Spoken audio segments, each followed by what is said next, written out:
però avui introduirem una nova secció inicial del Gra i la Palla molt breu que estarà dedicada a analitzar algun fet que ens ha cridat l'atenció. L'hem posat de nom el focus del Gra i la Palla. Aquí ho tenia, aquí al meu costat, el focus del Gra i la Palla.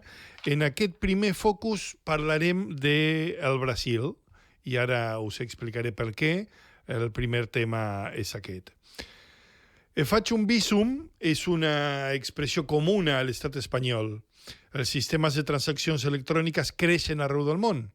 Als Estats Units, milions de persones utilitzen una aplicació que es diu Venmo per enviar diners entre amics o dividir compres o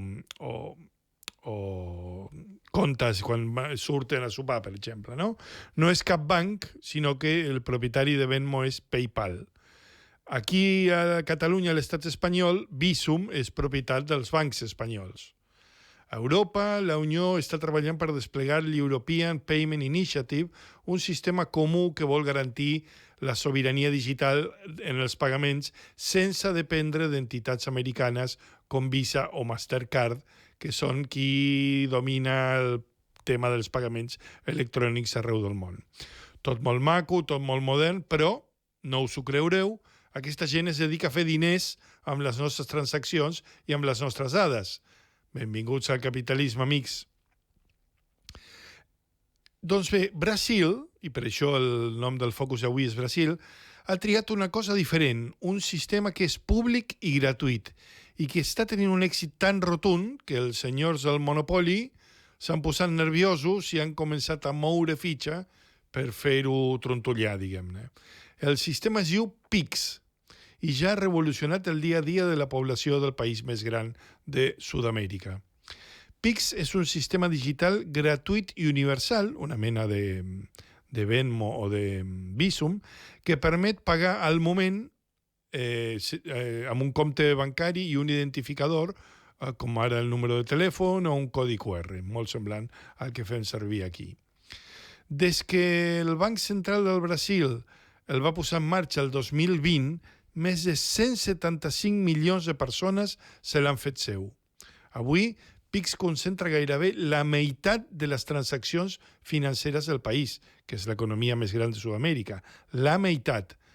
I avui en dia a les platges de Rio, als mercats de Sao Paulo o qualsevol botiga de barri, el codi QR de Pix és omnipresent.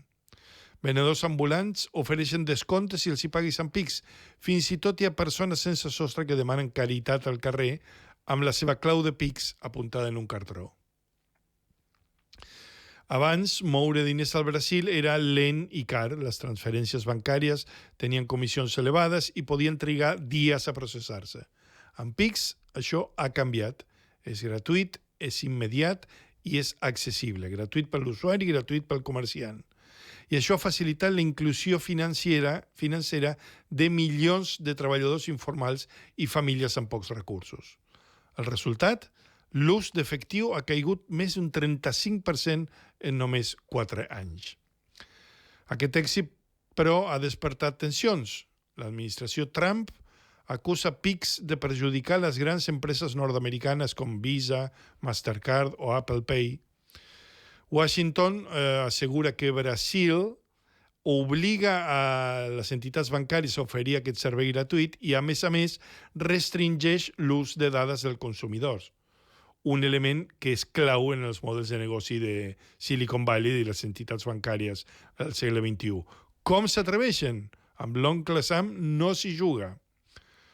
El president del Brasil, Lula da Silva, respon que es tracta d'una eina sobirana i que no competeix amb empreses estrangeres, sinó que substitueix l'efectiu. Aquesta és la idea darrere Pix.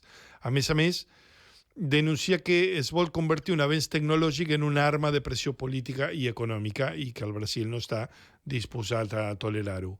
Pix, a més, no és només una eina local, una eina del Brasil. L'amenaça és més gran.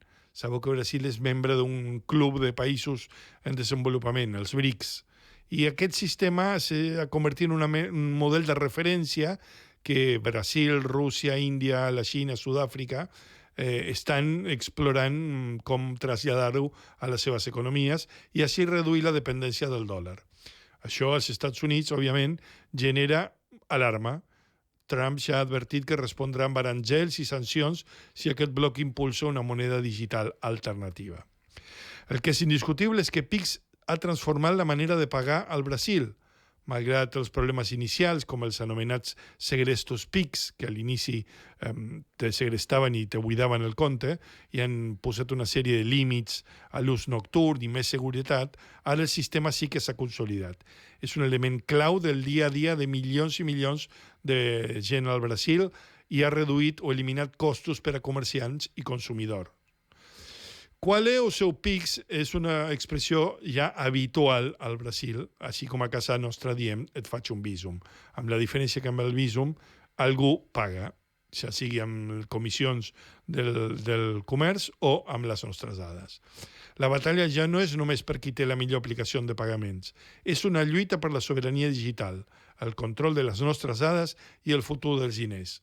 Mentre la gent al Brasil ja viu en un món on tot passa per PIX, sense comissions ocultes, sense tràfic de dades, Europa accelera per tenir el seu sistema propi i els Estats Units es mouen per frenar el que veuen com una amenaça a la seva hegemonia mundial.